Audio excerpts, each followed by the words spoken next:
حضرت بلال نے اذان نہ دی اور سورج نہ نکلا، کیا اس میں کوئی حقیقت ہے؟ یہ اتنا بڑا جھوٹ ہے کہ مفتی اکمل صاحب نے کیو ٹی وی کے اوپر خود آ کے انکار کر دیا اس جھوٹ کا۔ انہوں نے کہا یہ کہانی ہے، وہ قوالی کی وجہ سے مشہور ہوگی کہ حضرت بلال اذان نہیں دیں گے تو سورج نہیں نکلے گا۔ اندازہ کریں آپ، یعنی اتنا بڑا جھوٹ۔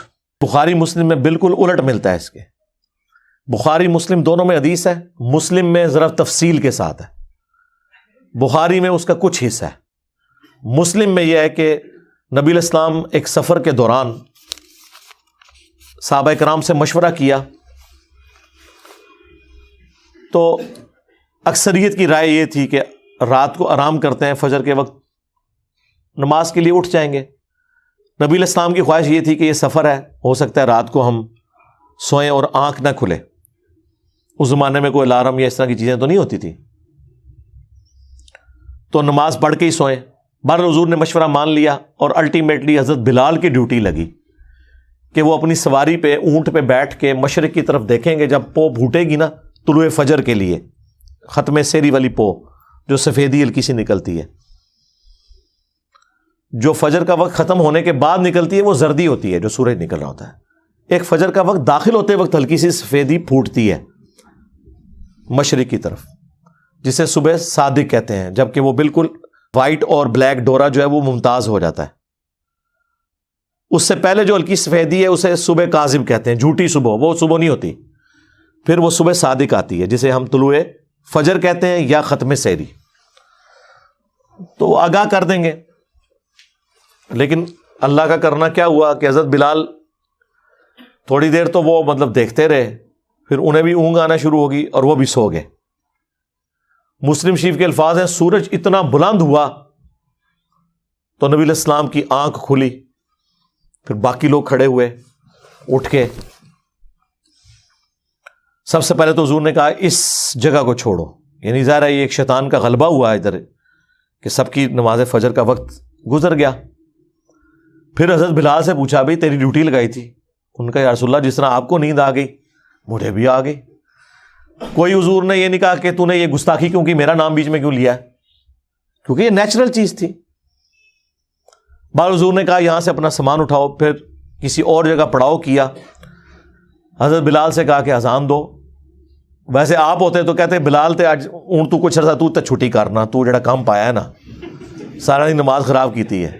نہیں، حضرت بلال سے اذان دلوائی، اور پھر آپ نے، سورج اتنا بلند تھا، آپ نے فجر کی نماز جماعت سے پڑھائی۔ اور پھر آپ نے فرمایا کہ اگر کوئی شخص سویا رہ جائے یا بھول جائے تو جیسے ہی اس کی آنکھ کھلے اس کے لیے نماز کا وقت وہی ہے۔ اور پھر آپ نے قرآن کی آیت تلاوت کی، وَأَقِمِ الصَّلَاةَ لِذِكْرِي، اور میری یاد کے لیے نماز کو قائم رکھنا۔ یہ جو آخری حصہ ہے نا کہ کوئی بھول جائے یا سویا رہ جائے، جب یاد آ جائے نماز پڑھ لے، اور پھر حضور کا وہ آیت تلاوت کرنا، یہ حصہ بخاری میں بھی ہے، لیکن مسلم میں پورا واقعہ لکھا ہوا ہے۔ اس واقعے سے کتنے مدنی پھول ملتے ہیں۔ ایک تو علم الغیب والا عقیدہ آپ کا کلیئر ہو گیا کہ نبی علیہ السلام بھی سوئے رہ گئے، آپ کو نہیں پتا چلا، ورنہ آپ نے جان بوجھ کے تو نماز نہیں قضا کرنی تھی۔ حاضر و ناظر والا بھی عقیدہ، استعانت والا عقیدہ، آپ کے سارے وہ عقیدے جو آپ نے خود سے بنائے ہوئے ہیں، لیکن یہاں پر نبی علیہ السلام کو پتہ ہی نہیں چلا کہ سورج نکلا ہے، تو یہ مسئلہ بھی کلیئر ہو گیا۔ اور یہ مسئلہ بھی کلیئر ہو گیا کہ حضرت بلال حبشی رضی اللہ تعالیٰ عنہ، جن کے بارے میں آپ نے قوالی میں سنا تھا کہ وہ اذان نہ دیں تو سورج نہیں نکلتا، وہ تو سوئے رہ گئے اور سورج نکلا کیا، باہر نکل آیا۔ جس دن بلال کی عزت سٹیک پہ لگی ہوئی تھی اس دن تو سورج نکل آیا۔ اگر حضرت بلال کی عزت کی حفاظت دیکھی جائے تو اس دن ہونی چاہیے تھی کہ کوئی فرشتہ جا کے حضرت بلال کو جگا دیتا کہ حضرت اٹھو، نہیں تو لوگوں نے گلاں کرنی ہے جے بعد وچ۔ اور وہ واقعہ جی، وہ جو ان کی زبان میں لکنت تھی تو وہ صحابہ نے شکایت لگائی، تو اگلے دن حضور نے ان کو اذان دینے سے روک دیا، تو اس دن سورج ہی نہیں نکلا۔ لیکن یہ ہے کہانی، اور مسلم شریف نے وہ کہانی کھول دی اسی لیے ہم کہتے ہیں یہ کتابوں کا خدا، یہ کتابوں کا پیغمبر، یہ کتابوں کا واقعہ، اور وہ بابوں کے بتائے ہوئے واقعات۔